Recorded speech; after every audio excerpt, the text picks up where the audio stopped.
सोचिए, एक घर अपने अंदर सबसे खौफनाक, सबसे गहरा राज क्या छुपा सकता है।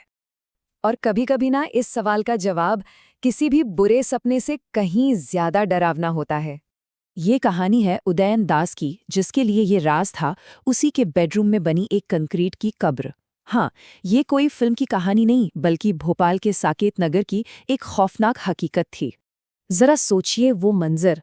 पुलिस भोपाल के साकेत नगर के एक घर में दाखिल होती है और उन्हें क्या दिखता है? बेडरूम के ठीक बीचों बीच एक अजीब सा कंक्रीट का चबूतरा, हवा में अगरबत्ती की बहुत तेज महक, और टीवी पर चल रही है कोई विदेशी थ्रिलर फिल्म।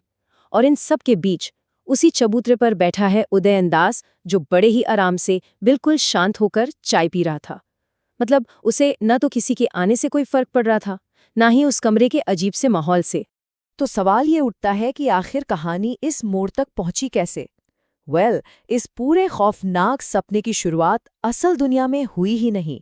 ये शुरू हुई थी वर्चुअल दुनिया में, फेसबुक पर। उदयन ने ऑनलाइन जो अपनी पहचान बना रखी थी और जो वो असल में था, उसमें जमीन आसमान का फर्क था। फेसबुक पर वो था न्यूयॉर्क का एक अमीर बिजनेसमैन। कभी लग्जरी कारों के साथ फोटो डालता तो कभी बड़े बड़े होटलों की। लेकिन असलियत ये थी कि वो भोपाल में रहने वाला एक बेरोजगार था, जो अपने माँ बाप की पेंशन पर जी रहा था। और इसी डिजिटल फरेब के जाल में फंस गई आकांक्षा शर्मा। अब सोचिए, बांकुड़ा जैसे छोटे से शहर की रहने वाली आकांक्षा के लिए ये सब किसी सपने के सच होने जैसा था। उसे लगा कि उसे अपना सपनों का राजकुमार मिल गया है, जो उसे उस ग्लैमरस दुनिया में ले जाएगा जिसके वो ख्वाब देखती थीं। उदयन ने उसे शादी और अमेरिका में एक बड़ी नौकरी का ऐसा लालच दिया कि आकांक्षा ने अपने घरवालों की एक न सुनी। धीरे धीरे वो उदयन के जाल में इस कदर फंस गई कि उसे लगने लगा कि उसकी सारी खुशियां बस उदयन के साथ ही हैं। तो अब कहानी उस मोड़ पर आ जाती है जहां आकांक्षा का सपना उदयन की भयानक हकीकत से टकराने वाला था। भोपाल पहुंचते ही आकांक्षा के पैरों तले जमीन खिसक गई। उसे समझ आ गया कि उदयन न तो कोई बिजनेसमैन है और न ही उसका अमेरिका से दूर दूर तक कोई लेना देना है। वो एक ऐसे घर में कैद हो चुकी थी जो बाहर से तो बड़ा था, पर अंदर से किसी खंडहर जैसा डरावना था। धीरे धीरे उदयन का असली चेहरा सामने आने लगा। वो हिंसक हो गया। और बस जब आकांक्षा ने वहां से निकलने की, अपने घर जाने की जिद की, तो उदयन को लगा कि उसका सारा का सारा राज खुल जाएगा। और इसके बाद उसने जो किया वो किसी के भी रोंगटे खड़े कर दें। उसने आकांक्षा की हत्या की और फिर लाश को ठिकाने लगाने के बजाय उसे अपने पास, अपने ही बेडरूम में रखने का फैसला किया। उसने एक बड़ा सा लोहे का संदूक लिया, उसमें लाश को डाला और फिर सीमेंट, रेत और ईंटों से उस संदूक के ऊपर एक चबूतरा बना दिया। और तो और उस पर संगमरमर भी लगा दिया ताकि वो किसी फर्नीचर का हिस्सा लगे। कहते हैं कि उसने क्राइम शो देखकर सीखा था कि कंक्रीट की मोटी परत लाश की बदबू को बाहर आने से रोक सकती है। और फिर महीनों तक वो उसी कब्र के ऊपर खाता पीता सोता रहा। पुलिस को लगा था कि उन्होंने केस सुलझा लिया है, लेकिन जब उदयन से सख्ती से पूछताछ शुरू हुई तो एक ऐसा सच सामने आया जिसने सिर्फ पुलिस ही नहीं बल्कि पूरे देश की रूह कंपा दी। पूछताछ में उसने बड़ी ही शांति से कबूल किया, वो मेरी पहली शिकार नहीं थी। और बस इसी एक लाइन ने सब कुछ बदल दिया। एक कत्ल की जांच अब 3 कत्लों की खौफनाक दास्तां बन चुकी थी, क्योंकि इस कहानी की जड़ें कहीं ज्यादा गहरी थीं।